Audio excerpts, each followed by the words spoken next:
Salut à tous, bienvenue dans The Programmatic Society, un programme qui vous propose d'entendre chaque semaine la voix de ceux qui font le marché du programmatique en français dans le son, international dans le ton. Une émission avec pour partenaire média CB News Redcard et pour partenaire opérationnel Smile Mounted. Ce contenu est accessible également en podcast sur les principales plateformes d'écoute. Cette semaine, notre thème est le suivant. Quels seront les futurs métiers de la data et du programmatique ? La publicité et le marketing digital sont en constante évolution avec de nouveaux concepts, de nouvelles opportunités, mais également de nouvelles exigences en termes de compétences. Et ce, afin d'être toujours plus innovants. Dans ce contexte, quels sont les futurs métiers de la publicité digitale et en particulier du programmatique et de la data ?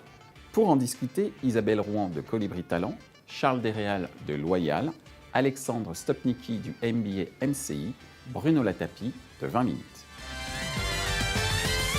Bonjour Madame, Messieurs, nous allons parler d'un sujet qui intéresse pas seulement l'écosystème publicitaire, mais j'allais dire l'ensemble des personnes qui s'intéressent aux nouvelles technologies et à la communication, à savoir les futurs métiers autour de la publicité digitale, mais plus précisément autour de la data et du programmatique. Je vais commencer par toi, Isabelle, pour la première question. Quels sont aujourd'hui les postes qui sont les plus recherchés sur le marché du programmatique et de la data, puisque, je le rappelle, tu diriges un cabinet de recrutement. Merci Michel, bonjour à tous. Je dirais qu'il y a 3 types de postes qui sont aujourd'hui très recherchés sur le marché de la data et du programmatique. Forcément le poste autour de la data science, du data scientist, qui est un poste qui est clairement en pénurie. Et ensuite, il y a 2 postes dans le programmatique que moi je vois souvent, celui de trader programmatique qui est extrêmement demandé. Et ensuite, en dernier, des postes plus liés aux produits, de gens qui vont dessiner une roadmap produit dans le domaine du programmatique et de la data et qui ensuite vont pouvoir être aptes à la dérouler, à la mettre en place. C'est les 3 principaux gisements que je vois aujourd'hui. Merci Isabelle. Bruno, de chez 20 minutes. Exactement. Merci de cette invitation. Bonjour à tous. Nous aujourd'hui, côté publisher, on se rend compte qu'il y a aussi une forte évolution des métiers. Il y a surtout de plus en plus de techniques. C'est ça aussi qui est vraiment intéressant à analyser. Donc on a le profil de généraliste, finalement, ne répond plus vraiment aux besoins et aux attentes des clients. Notre client, c'est qui ? Aujourd'hui, c'est l'annonceur et on a besoin d'avoir une expertise assez forte. Donc, on va rechercher des profils qui ont une expertise autour de la data, autour de tout ce qui est technique, donc du programmatique, mais aussi de tout ce qui est opération spéciale. Donc, on est, nous, côté publisher, vraiment dans cette logique d'aller rechercher des profils nouveaux, atypiques et avec une forte expérience et technicité. Merci Bruno. Tu es en contact, mon cher Alexandre, en tant que directeur pédagogique d'une école tournée vers le digital et le marketing digital, donc en contact avec beaucoup d'entreprises qui sont à la recherche de nouveaux profils. C'est quoi leur demande aujourd'hui ? Alors, il y a la demande des entreprises, puis il y a la demande des étudiants aussi, qui ont la chance de suivre des parcours qui leur permettent de mieux choisir en fait, le métier qu'ils vont exercer dans le futur. Et parmi les choses qu'on constate, c'est qu'il y a un vrai besoin d'indépendance en fait. Il faut vraiment que les métiers qui soient proposés aujourd'hui aux gens qui sortent de ces écoles leur donnent une structure d'indépendance. Alors parfois, il y en a qui sont carrément 100% indépendants, qui ne vont plus travailler dans les sociétés. Et puis il y a un décalage aussi parfois entre les métiers qu'on leur demande de pratiquer. On leur dit qu'il faudrait qu'il y ait 3 ans d'expérience dans ce métier-là. Ils sortent de l'école, ils ne peuvent pas avoir 3 ans d'expérience, donc c'est compliqué. Et en même temps, parfois, ces métiers n'existent pas depuis 3 ans. Donc il y a parfois un problème de qualification des nouveaux métiers qui arrivent, même si on a tous compris que ça tournait autour de la data et qu'il y avait des choses à faire autour de la data, ça c'est certain pour tout le monde. Mais il y a beaucoup de soft skills à mettre en œuvre, il n'y a pas juste les hard skills. Les hard skills sont évidentes, c'est de la technologie, c'est des techniques, c'est des statistiques, c'est des mathématiques, c'est tout un tas de choses qu'on peut leur apprendre. Mais il n'y a pas que ça, puisqu'en fait ce qu'on a compris maintenant, c'est que nos métiers évoluent en permanence. C'est-à-dire que ce qu'on apprend aujourd'hui à un étudiant, évidemment, dans 2 ans, c'est totalement obsolète, voire dans 6 mois. Donc on leur apprend à apprendre. C'est la première chose qu'on leur donne comme type de compétence pour justement se sortir de toutes les situations des innovations qui vont arriver. Savoir-faire, savoir-être. Exactement. C'est au moins aussi vital. Merci Alexandre. Charles. Bonjour à tous, merci beaucoup de nous recevoir. Donc nous, chez Loyal, en fait, on va plutôt chercher des gens qui auront une vision complètement, sur toute la chaîne de valeur en programmatique. On rappelle juste que Loyal est un trading desk. Voilà, trading desk, agence programmatique. En fait, on va apporter du conseil en programmatique auprès des annonceurs. Et du coup, on va essayer de trouver des profils qui vont pouvoir donc avoir une vision sur toute la chaîne de valeur, mais aussi l'expliquer. Donc ça va être donc, sur le conseil, sur l'achat, sur l'optimisation et sur le reporting. Et donc du coup, qui auront des compétences multiples et qui vont à la fois savoir exécuter, mais aussi et surtout conseiller les annonceurs. Et donc du coup, c'est un peu des moutons à 5 pattes, c'est des gens qui ont un peu d'expérience. Mais ça arrive. En fait, c'est des profils assez jeunes qui ont été formés, sortis d'école du coup, et qui peuvent aujourd'hui, et qui ont passé pas mal de temps derrière un ordinateur et qui demandent d'aller voir le client. Et du coup, nous, on peut leur proposer ça. Et justement, qui est mieux placé aujourd'hui pour conseiller, c'est l'acheteur. Et on considère, on est certain du fait que le trader et la compte manager doivent être en fait la même personne. Merci Charles. Justement, ma seconde question, c'est autour de la formation, des formations proposées. Je vais commencer à nouveau par toi, Isabelle, et ensuite ce sera à toi de répondre, et ensuite aux entreprises qui recrutent, sur cette dichotomie peut-être. Tu l'as exprimé tout à l'heure de la part des entreprises qui font des offres. Mais si on regarde les formations proposées aujourd'hui, est-ce que de ton point de vue, Isabelle, toi qui recrutes pour un certain nombre d'entreprises, est-ce qu'elles sont en phase avec les attentes du marché au regard de ce que ces mêmes entreprises proposent comme poste ? Il y a une vraie difficulté sur les formations aujourd'hui. Il y en a vraiment beaucoup et je trouve qu'elles sont toutes pertinentes. Ça va effectivement de celles que tu animes, au CNAM, à ce qu'il y a chez Adland Media, au Media Institute. Il y a beaucoup d'offres. Après, là où il y a une vraie difficulté, c'est que la volumétrie d'offres et d'étudiants et de candidats qui sortent reste insuffisante par rapport aux besoins du marché. Donc il y a un premier décalage qui est un décalage quantitatif. Et il y a un deuxième décalage qui n'est pas simple à résoudre, qui est qualitatif. C'est exactement ce que tu as mentionné. C'est comment est-ce qu'on se forme à un métier qui n'existe pas encore. Comment est-ce qu'on se forme sur des compétences qui sont très, très volatiles. Moi, je suis même plus dure que toi. Je pense qu'il y a certaines compétences qui sont obsolètes au bout de 3 à 6 mois. Sur ces métiers du programmatique. Donc c'est là où il y a un vrai défi en termes d'offres, et pour répondre au volume, et pour répondre à la volatilité des compétences. Il y a des programmes de formation continue qui sont aussi très malins. Publicis a fait un truc génial qui s'appelle la Programmatic Academy, où ils forment des collaborateurs de l'interne et des jeunes diplômés au métier du programmatique, et ils les sélectionnent sur 2 critères. L'envie d'apprendre et l'envie de rejoindre l'entreprise, en se disant oui, les hard skills, de toute façon, on va vous les donner, mais dans quelques temps, elles auront bougé. Donc, ce qui nous intéresse, c'est de vous donner aussi des soft skills pour vous proposer ensuite un parcours dans la boîte. Et je pense que c'est dans la bonne solution pour arriver à ça. D'ici 4-5 ans, on aura le volume de candidats, parce qu'il y a un moment où mécaniquement, les jeunes ont très bien compris qu'il y avait un intérêt à s'orienter là-dedans. Mais en attendant, il y a un décalage de volume et une complexité de fond, mais qui est bien adressée par les formations. Merci Isabelle pour cet éclairage sur ce fameux décalage. Donc on y revient, ce décalage par rapport aux formations que tu peux proposer. Est-ce que tu sens que ce que tu proposes, et d'ailleurs peut-être fais-tu évoluer tes formations en fonction des postes proposés, en tout cas de la réalité du marché des entreprises dans le domaine programmatique et de la data? Bien sûr, nos formations, elles évoluent et au cours, alors la formation de l'Institut Léonard de Vinci, elle existe depuis 20 ans. On va fêter le 20e anniversaire, donc on était quand même parmi les premiers à avoir une vision de ce qui pouvait se passer sur ces métiers du digital. Et depuis 5 ans, je pense qu'on a fait évoluer de façon spectaculaire encore la façon d'enseigner, parce qu'encore une fois, les apprenants ne sont plus les mêmes, les étudiants ne sont plus les mêmes, et les besoins à la sortie des entreprises ne sont plus les mêmes. Et puis ça va plus vite. Ça fait très longtemps que je travaille sur ces métiers du digital et de la publicité. Alors il y a plein de choses qui n'ont pas du tout changé, mais ça s'accélère. C'est-à-dire les changements vont plus vite, les mutations, l'intelligence artificielle qui est en train d'arriver, il se passe de plus en plus de choses. Donc pour pallier à ça, d'abord on a des professionnels qui viennent enseigner. Donc c'est déjà la première méthode. Et on forme quand même plusieurs milliers d'étudiants tous les ans. Donc on va pouvoir former suffisamment, j'espère, d'étudiants à la sortie et qui pourront occuper des responsabilités dans vos entreprises. En revanche, ce qu'on essaie de faire, c'est de leur donner vraiment des possibilités d'apprendre à apprendre. On commence par ça, parce que je me suis rendu compte qu'au fur et à mesure des années, les étudiants savent de moins en moins apprendre par eux-mêmes. Et donc, il faut les aider jusque-là. Et on a créé une intelligence artificielle qui s'appelle Botte-moi le QI, et qui est un petit chatbot, et qui justement les accompagne dans leur apprentissage. On ne remplace pas les profs, ce n'est pas du tout l'objectif. Mais si vous voulez devenir champion de quelque chose et que vous n'avez pas un coach à côté de vous qui vous dit « fais 3 longueurs de plus », eh bien, vous ne devenez jamais champion. Eh bien, le coach, c'est le chatbot et il est là pour dire toc toc. Isabelle, ça fait 3 jours que tu n'as pas regardé tes slides. Il est temps de les regarder. Et il fait plein d'autres choses. Il y a même un search board. Par exemple, on a dans la première semaine un apprentissage pour apprendre à chercher sur Internet. Parce qu'on se rend compte que les étudiants, sur la première page de Google, ils savent tous faire. Sur la deuxième page, c'est plus compliqué. Voire des critères avancés, tout le monde ne le fait pas. Eh bien, on a fait un search board. C'est-à-dire que le bot est capable, vous tapez un mot-clé, et il va vous ramener toutes les informations, y compris les livres, donc bientôt des livres en bonne librairie, tous les livres. On va en parler dans quelques instants. Voilà, dans quelques instants. On en parlera, c'est pour ça que j'ai fait un petit clin d'œil. Merci. On va trouver par exemple les influenceurs, on va trouver les tweets les plus importants, on va trouver aussi des présentations sur SlideShare, on va trouver des dizaines et des dizaines d'autres informations qui vont permettre de nourrir l'apprentissage. L'apprentissage, c'est les profs, bien sûr, mais ce n'est pas que ça. Ouais. C'est le travail personnel qui est exécuté par les étudiants. Mais il n'y arrivera pas tout seul. Il y a besoin d'aide. Et l'aide, c'est Botte-moi le QI qui va les accompagner. Merci pour cette précision et pour Botte-moi le QI. Maintenant, on va essayer de botter notre QI à nous tous en voyant justement du côté des entreprises. Est-ce que, au regard des jeunes recrues que vous recevez, qui sortent d'école pour certains d'entre eux, est-ce que ça correspond à ce que vous recherchez ?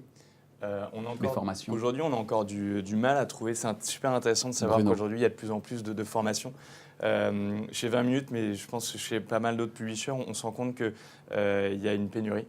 Aujourd'hui, c'est très difficile d'aller trouver des bons profils. Donc là, je vais parler plus de commerciaux. Je pense que vous avez la même problématique côté trading, puisque c'est à peu près le cas pour tout le monde. Donc c'est des nouveaux métiers, c'est des métiers qui n'existaient pas il y a quelques années, même il y a quelques mois, puisque ce qui se passe en 3 ans, aujourd'hui, ça se passe en 3 mois. Donc c'est intéressant de savoir qu'il y a de plus en plus de formations, puisqu'il y a une vraie demande, en tout cas côté publisher, et je suppose aussi côté trading, côté acheteur. Nous, pour pallier finalement à ça, on a aussi mis en place des formations en interne, parce que l'idée, c'est aussi d'accompagner dans une phase de digitalisation les équipes, pour qu'on puisse justement monter en expérience, monter finalement la force et les aptitudes de chacun de nos commerciaux. Donc on a mis un petit plan de formation, un peu alors pas comme Publicis, mais à l'échelle 20 minutes, mais qui marche plutôt bien, où l'idée c'est chaque semaine d'avoir des formations, soit en webinar, soit en vidéo, soit en physique, et d'essayer de traiter différents sujets, de la data, du programmatique, de l'explosion du digital de manière assez élargie. Mais à moyen terme, on est preneur et on sera ravis de vous accueillir pour justement trouver des nouveaux profils qui feront justement les commerciaux de demain chez nous. Avec grand plaisir. Il faut venir nous voir parce qu'en fait, ils sont sollicités quand même, nos étudiants. Il faut venir les voir en fait, il faut leur parler. Peut-être ce qui manque, et ça c'est vraiment ce qui manque, en tout cas ce qu'on pourrait créer, c'est plus de liens justement entre que ça soit, j'ai fait une école de commerce. Je vous en prie. J'ai fait une école de commerce et il y avait souvent des journées ou justement des rencontres en entreprise et je trouve le concept peut être intéressant finalement de le faire. Alors, soit côté publisher, je te regarde Charles, soit côté acheteur, mais dans tous les cas, on a un besoin qui est de plus en plus fort. Des missions de conseil opérationnel. Donc vous êtes invités à nous proposer des cas de missions de conseil opérationnel et vous allez avoir des étudiants qui vont travailler avec vous main dans la main pour vous proposer des solutions et du coup apprendre en marchant parce que c'est comme ça qu'on apprend aujourd'hui, c'est le learning by doing. Alors, learning by doing, comment ça se passe chez toi, chez Loyal, justement ? Exactement. Est-ce que les formations des jeunes qui viennent te voir correspondent à ce dont tu as besoin ? Moi, je vais surtout voir aujourd'hui, on se lance, donc du coup, ce n'est pas forcément le bon timing. Mais effectivement, on va surtout aller chercher des gens qui sont plutôt formés côté Trading Desk, qui savent acheter. Mais tu as justement dit une très bonne chose, c'est que, en fait, juste pour recentrer la chose, c'est que le programmatique, c'est quoi ? Le programmatique, c'est une manière d'acheter. Et c'est aujourd'hui la meilleure manière d'acheter. Donc en fait, un bon profil, ça va être quelqu'un qui va pouvoir analyser les performances et ensuite pouvoir conseiller derrière pour en fait savoir quoi acheter, comment acheter et où acheter. Donc ça va être, est-ce que j'achète en deal ID, est-ce que j'achète plutôt en open auction, est-ce que je vais acheter de la data, comment je vais construire mes stratégies. Et en fait, moi je vais surtout aller chercher des profils analytics et qui auront aussi la possibilité de parler au client et de lui dire non, de le conseiller et d'être dans cette optique-là. Alors, les soft skills, en fait, c'est ça. Exactement. Donc, justement, on va revenir sur cette fois-ci les hard skills. Pardon, mon anglais, j'ai peut-être besoin de formation, peut-être. Donc, intelligence artificielle, blockchain, smart data, ce sont vraiment des nouveaux concepts qui donnent lieu aujourd'hui à beaucoup d'espoir, mais est-ce que j'allais dire d'espoir en termes d'opportunités marketing et business. Mais est-ce que ces nouveaux concepts dont on parle beaucoup, intelligence artificielle, blockchain, smart data, ça donne lieu aujourd'hui à de vrais nouveaux postes opérationnels? Si oui, lesquels? Isabelle. Alors, je vais te faire une réponse en 2 temps. Il y a une partie où ça donne très concrètement lieu à des nouveaux postes opérationnels et une autre où ça ne donne pas du tout. C'est-à-dire que moi, sur la partie blockchain, aujourd'hui, je ne vois pas de postes opérationnels émerger à grande échelle. Il y a des experts de la blockchain recrutés de droite, de gauche. Vous en trouvez dans les cabinets d'avocats, vous en trouvez dans certaines grandes banques. Mais ça ne donne pas lieu à une volumétrie de jobs extraordinaire pour 2 raisons. Déjà parce que la blockchain est supranationale et que nos législations sont locales. Et parce que la blockchain bouffe une électricité quand même de dingue. Et donc, il y a quand même un sujet énergétique et durable qui est important. Donc, sur la partie blockchain, je suis très réservée d'un point de vue concret.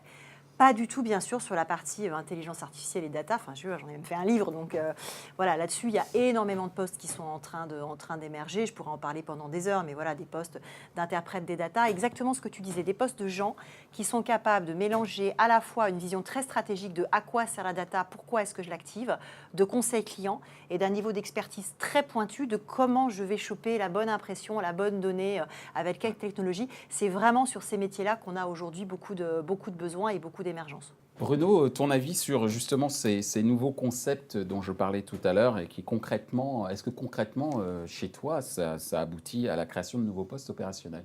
On voit donc chez 20 minutes commencer à avoir des nouveaux postes apparaître, que ce soit dans l'univers numérique ou dans l'univers commercial.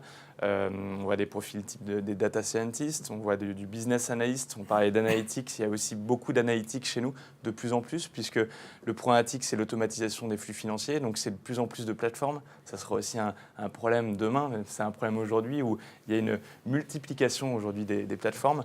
Donc c'est des nouvelles expertises, c'est des nouveaux profils qui puissent s'analyser et puis en définir des recommandations et des stratégies commerciales. Donc tout ça, c'est des profils assez nouveaux qui sont aujourd'hui, qu'on recherche, qui sont en cours de recrutement chez nous. Et demain, je suis assez d'accord sur, à moyen terme, l'évolution, la blockchain. La blockchain, ça reste encore un peu vaste. Aujourd'hui, c'est un peu un mot où on met plein de choses. On développe quelques projets. Je ne peux pas exactement dire ce que... Même en avant-première pour nous. J'ai pas de livre. J'ai pas de livre. Il y a trop de personnes qui regardent. Mais non, en tout cas, on se dit qu'aujourd'hui, la blockchain, c'est aussi un moyen pour engager et fédérer des communautés.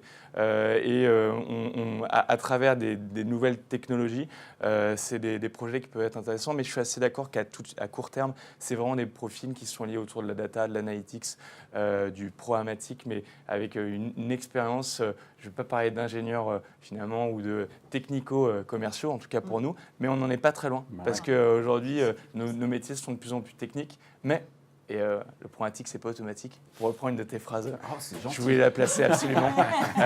Le programmatique, c'est pas automatique et on aura toujours besoin d'humains. C'est important de le dire, mais juste il y a une évolution des métiers et en tout cas c'est ce qu'on essaye de mettre en place chez nous, chez 20 minutes. Merci Bruno. Charles? Moi, je pense qu'il faut bien séparer les métiers. Nous, on fait de l'achat et du conseil. Donc, en fait, on n'aura pas vocation à aller chercher des personnes qui auront de l'intelligence artificielle, enfin, qui travailleront sur l'intelligence artificielle, de la blockchain ou du smart data. Mais par contre, on doit trouver des profils qui comprennent tout ça, qui comprennent un peu l'écosystème et qui connaissent tous les acteurs du marché justement pour pouvoir les conseiller et pour pouvoir les amener dans le conseil. Après, sur la partie blockchain, je pense qu'il y a beaucoup de hype, on en parle énormément, mais derrière, ce qui est fait concrètement, je ne suis pas certain notamment au niveau de la publicité, on ait beaucoup de choses. Pour le moment. Pour le moment, oui, bien sûr. Après, je crois qu'il y a certaines blockchains qui sont montées avec des navigateurs exclusivement avec la blockchain qui paye les éditeurs avec des tokens.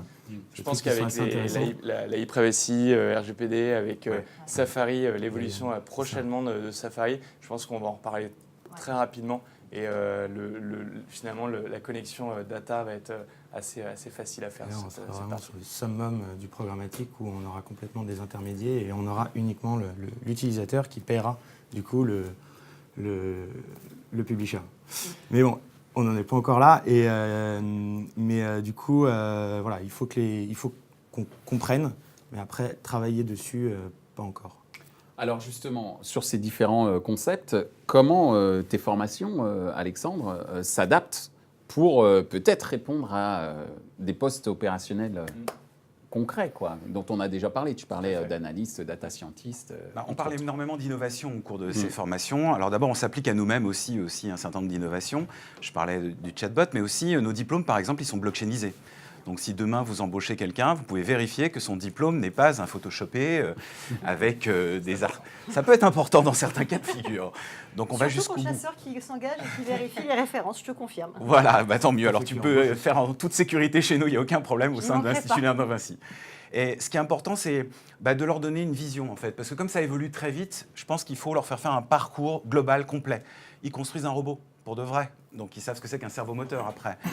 Ils travaillent sur la blockchain. On a un partenariat, par exemple, avec Chain Accelerator chez Station F, et qui permet de voir, pour de vrai, des cas concrets d'usage de ces blockchains. Donc, le mieux, c'est encore une fois d'utiliser toutes ces technologies pour pouvoir après les prescrire, pour pouvoir après les utiliser dans les entreprises qui vont les embaucher. Donc on ne peut pas dire, voilà, on va vous former à quelque chose de très spécifique. On leur donne une vision suffisamment large et suffisamment ouverte en leur apprenant à apprendre pour que, quelle que soit la mission qu'on va leur confier dans l'entreprise, très rapidement, ils s'adaptent au changement. C'est ça, en fait, la mutation aujourd'hui, c'est le changement. En permanence, on doit changer, changer, changer. Donc, il faut déjà aimer le changement, ce qui n'est pas évident. Donc, on leur apprend à aimer ce changement dans lequel ils vont vivre et à ne pas dire « oui, mais alors c'était mieux avant ». Non, on leur dit « demain, ça va encore changer, il faut que tu t'habitues à ça et que rapidement, tu sois capable de répondre à toutes les problématiques qui vont être confiées par les entreprises qui vont t'embaucher ». Il n'y a plus rien de permanent sauf le changement. Oui. Exactement. Et les jeunes aiment bien le changement. Les jeunes sont assez, on croit, mais pas tous en fait. Pas tous. C'est pas une Pas question. tous. Que vraiment, c'est pas une question. C'est pas si simple. Tous les jours, on est quand même sur. Oui, mais regarde, quand tu leur changes de réseau, ils Préjugés. changent pas tout de suite de réseau social, par exemple. Je pense pas que ce soit une question d'âge, c'est vraiment une Ouais. question d'envie et Ouais. la clé de tout ça, c'est la curiosité. Ouais, Ouais. tout à fait. Regarde-nous. Ça, il faut être Soyez curieux. Mais on est très jeunes. Soyez curieux. Alors, pour la dernière question, je vais paraphraser un livre que j'ai ici même et que tu viens d'écrire, Isabelle, qui s'appelle « Les métiers du futur », qui sort dans les librairies le 4 avril aux éditions First. Et dans ce livre, on retrouve notamment pas mal d'analyses sur ces fameux futurs métiers dans le domaine du digital, mais peut-être pas que, à lire en tout Pas cas. que. Si on doit replacer justement cette terminologie, les métiers du futur dans le domaine de la publicité digitale, d'après vous, quels seront-ils et pour répondre à quels besoins? Et comme justement je paraphrase ton livre, je vais te demander, Isabelle, quelle est ton analyse dans le domaine de la publicité digitale sur ces fameux métiers du futur et surtout pour répondre à quels besoins, quoi? Moi, je pense que le principal métier dans la publicité qui va émerger dans le futur va être un métier qui va être lié à l'éthique et à la morale. Tout ce qui est intelligence artificielle et algorithme a besoin d'éducation. Donc, je pense qu'il y aura des métiers de gens qui vont éduquer les algorithmes. Aujourd'hui, vous avez l'apprentissage, on va la faire courte, supervisé ou non supervisé en data science. Quand c'est un apprentissage supervisé, il faut avoir des data scientists qui, du coup, ont un peu de vision et un peu d'éthique si on aboutit à un Cambridge Analytica. Hein. Donc, ça a un vrai impact sociétal pour nourrir des algorithmes avec une vraie vision sur ce qu'on y met dedans ou pas. Je cite souvent 2 exemples pour ça. Un premier exemple qui s'est passé chez Amazon il y a 3-4 ans, qui avait nourri son intelligence artificielle en termes de recrutement sur tout un tas de profils tech et de CV pour pouvoir mieux recruter et analyser la volumétrie de CV qui leur arrivait. Et comme il l'avait nourri avec des CV qui étaient plutôt des CV masculins, parce qu'il y a un biais là-dessus, c'est plutôt des hommes qui candidatent, et ben l'intelligence artificielle avait été éduquée comme ça et donc discriminait systématiquement les CV qui avaient des adjectifs féminins, alors que ce n'était pas un souhait d'Amazon du tout. Ils ont arrêté ça, mais le fait qu'il n'y ait pas eu quelqu'un qui ait sifflé la fin de la récré là-dessus pose un problème. De manière plus générale, je pense que oui, il va y avoir des métiers d'éthique de l'intelligence artificielle. Vous avez des solutions aussi de justice prédictive aux États-Unis et on a démontré que ces solutions-là prenaient en compte les résultats de sport du week-end précédent et l'horaire du verdict pour déterminer et prédire un jugement. Bon, bizarre. Et puis en creusant un peu dans les données, on s'est rendu compte que les juges avaient tendance à rendre une décision plus clémente après déjeuner et moins clémente si leur équipe de sport avait perdu la veille quand la décision était prise un lundi.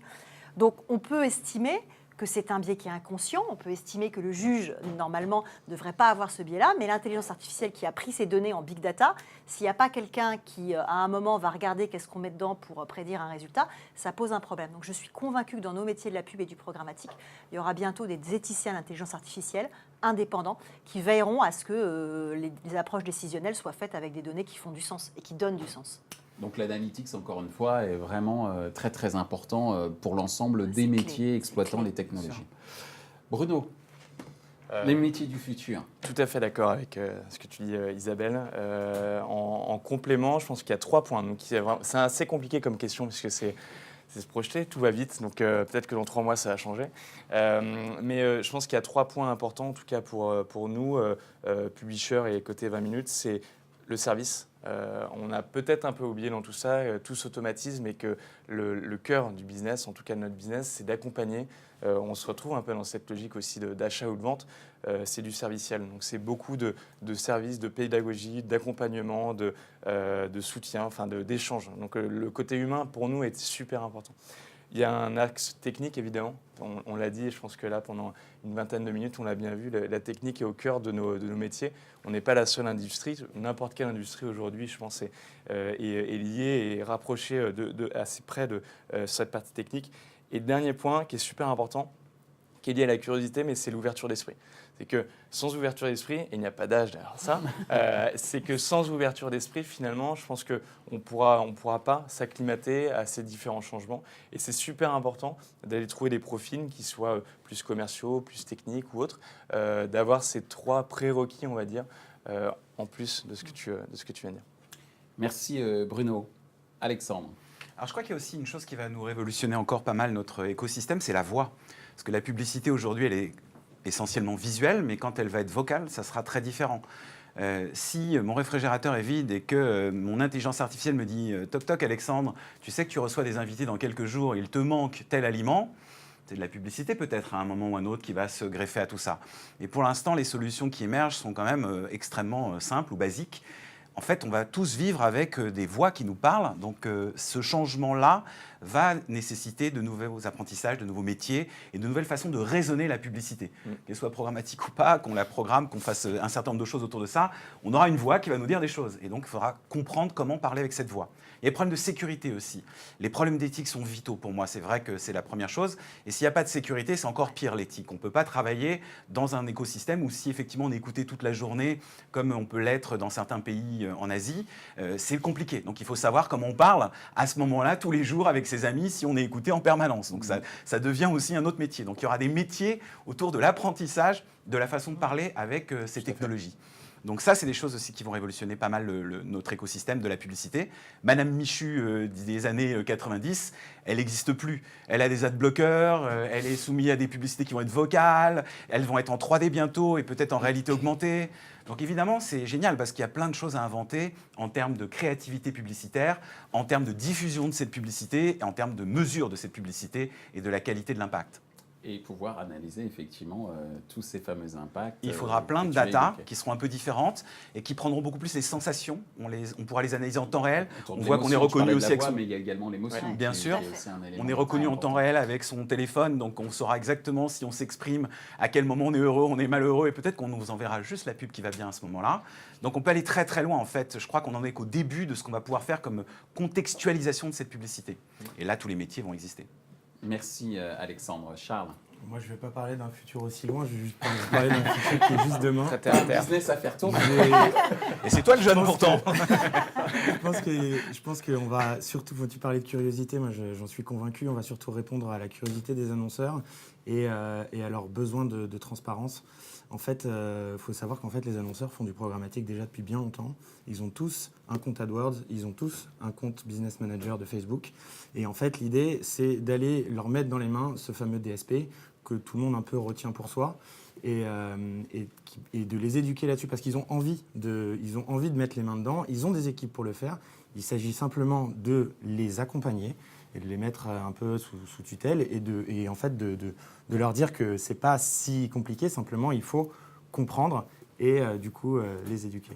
Alors justement, comprendre et éduquer, c'est ce qu'on a essayé de faire cet après-midi, puisqu'il est bientôt, enfin on ne dit pas l'heure, puisque c'est à n'importe quelle heure, mais c'est pas grave, on est intemporel. Voilà, exactement. Et justement, cette intemporalité, eh bien, je vous conseille de pouvoir l'approfondir à travers ce fameux livre, donc Les métiers du futur, d'Isabelle Rouen, ici présente, et merci pour ta présence, en collaboration avec Clara Doina Schmelk, et aux éditions First Edition, et qui sort le 4 avril. Et au-delà de ça, je vous conseille de regarder autant que vous le voulez, cette émission sur les différentes plateformes vidéo, sur LinkedIn, sur YouTube et bien sûr sur l'ensemble des réseaux de podcasts, en tout cas des plateformes podcast. Messieurs, madame, merci beaucoup, c'était très intéressant. Merci Michel. Merci à toi. Merci. Ainsi s'achève ce débat autour des futurs métiers en data et programmatique. Les points à retenir de nos échanges sont les suivants. 1. Il y a un manque criant d'étudiants dans les filières formant les data scientists, traders programmatiques, analystes, dont a besoin aujourd'hui le marché. 2. Les entreprises sont en train de réfléchir à des parcours de formation en continu pour le bénéfice de leurs équipes afin qu'ils soient mieux armés face aux mutations permanentes qu'opère le marché publicitaire digital. 3. Au-delà du savoir-faire, le savoir-être va devenir clé afin d'évaluer la capacité des collaborateurs à s'adapter aux changements permanents qui caractérisent le marché de la data et du programmatique. Retrouvez ce programme en podcast sur les principales plateformes d'écoute. Merci à nos partenaires médias pour leur soutien, CB News, Redcard, sans oublier notre partenaire opérationnel Smile Wanted. Merci également à l'ensemble des équipes d'Atelier B pour la réalisation de ce programme.